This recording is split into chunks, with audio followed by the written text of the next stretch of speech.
Pag may pansit, dapat may spaghetti. Ayan, pag sa handaan, hindi po talaga nawawala ang dalawang bidang iyan, pansit at spaghetti.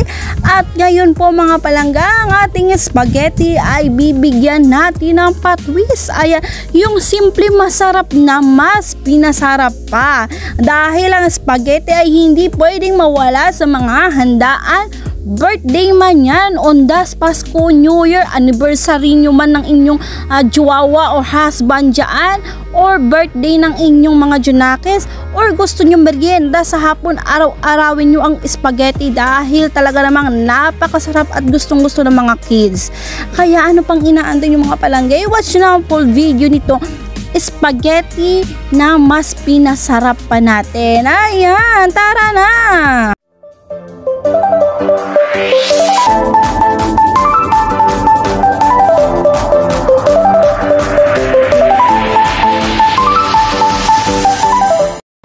At this point mga palangga ay gagawa tayo ng homemade meatballs. Ayan mga palangga, ang ating giniling na karne ay sinangkapan ko lamang yan ng asin, pamintang pino, garlic powder, onion powder at saka magic sarap kunti lang po mga palangga. At naglagay po ako ng 1 cup ng all-purpose flour para maging thick or mabuo natin ng maayos yung ating giniling na karne. At ayan, ang ating mixed flour ay all-purpose flour at saka cornstarch. Ang purpose naman po niyan para hindi magdikit-dikit yung ating naibilog na meatballs. Ayan, ipagulong-gulong lang po natin dyan ang ating buong bilog na meatballs. Ayan, so magbilog-bilog muna tayo guys at magpagulong-gulong muna tayo. Ayan.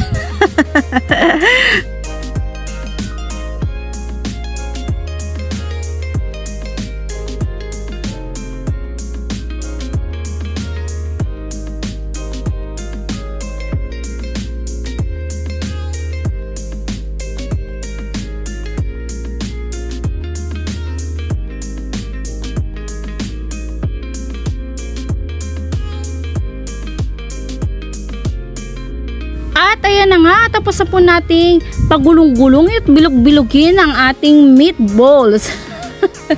Ayan na siya guys. O diba, hindi siya nagdidikit-dikit. Hindi siya masyadong nagdikit-dikit mga palangga kasi meron po siyang all-purpose flour na may mix na cornstarch. Ayun, at this point mga palangga, nagpakulo po ako ng tubig. Nilagyan ko po yung tubig ng mantika at asin. Hindi ko na po na-videohan. At inilagay ko na nga po ang ating pasta. Ayan ang ating pasta. At lulutuin po natin yan mga palangga. At habang niluluto natin ang ating pasta, magpiprito na po tayo ng ating meatballs. Ayan. So mainit na po ang ating mantika. Ilalagay na natin ang ating mga meatballs.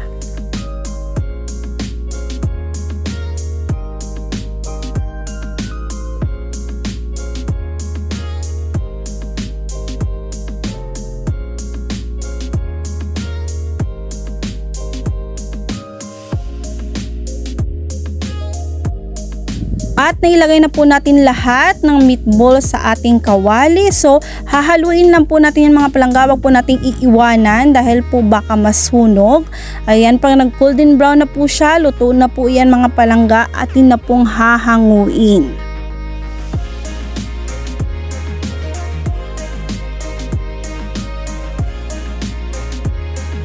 So ayan na guys, tapos na po tayo magprito. Nasit aside na po natin yung ating mga meatballs, frying meatballs. So nagbawas po ako dyan ng mantika, nagtira lang po ako ng panggisa at inilagay na nga po natin yung ating bawang. At ang isusunod po natin dyan yung ating sibuyas. Ipapa-golden brown lang po natin ang ating bawang at ayan na nga po ang ating sibuyas. At igisa lang po natin ng sandali at ilalagay na nga po natin ang ating fish sauce or patis. Ayan, at maglalagay tayo ng pamintang pino guys. Ayan, yan ang 4 na ingredient. Pag nagigisa ko, kailangan meron yan. At At this point mga palangga, ilagay na nga po natin ang ating giniling na karne. Ayan mga palangga, hiniwalay ko po yan doon sa giniling na karne na ginawa nating pang meatballs. Nanghiwalay po ako ng isang mangkok para sa ating panggisa. Ayan, dahil iba pa rin po talaga pag may giniling na karne ang ating spaghetti. At ayan na nga po mga palangga, nalagay po ako dyan ng mushroom. Ayan, yung mushroom nilagay ko na rin po pati syrup. At ayan po ang ating spaghetti sauce.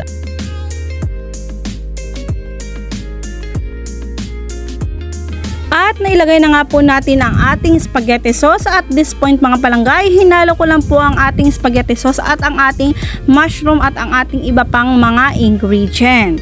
Ayan, at maglalagay na nga po tayo na tomato paste.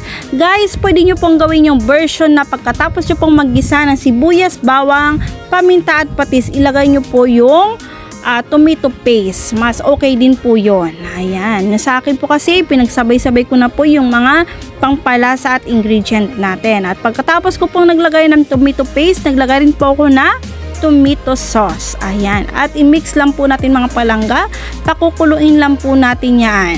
At this point mga palangga, naglagay po ako ng butter. Ayan, extra flavor na naman po sa ating spaghetti sauce. Guys, try nyo this recipe dahil talaga namang nakakatakama, talagang masarap at sigurado magugustuhan ng inyong mga kids.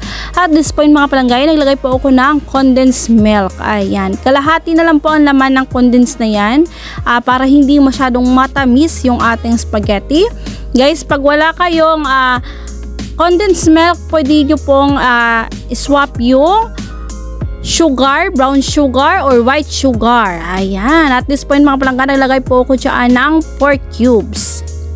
Ayan, at naglagay po tayo ng liquid seasoning, nor liquid seasoning, at ilalagay na nga po natin yung ating meatballs, frying meatballs.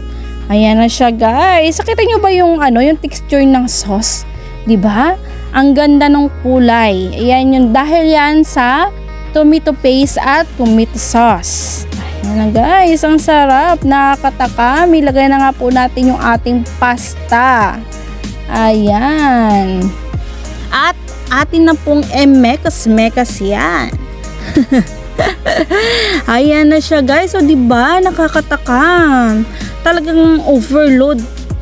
Kita nyo naman yung sauce, umaapaw, yung meatballs, ang dami. Talaga namang magugustuhan ito ng ating mga kids pag ganitong klaseng recipe ng spaghetti ang lulutuin natin. Ayan. Diba guys? Ang sarap ng ganitong klaseng version ng spaghetti. Sobra. Kaya mag-presentation na tayo at mas lalo ko lang kayong tatakamin sa ating pinasarap na spaghetti with meatballs. Yan, mag-flutter na tayo mga palangga.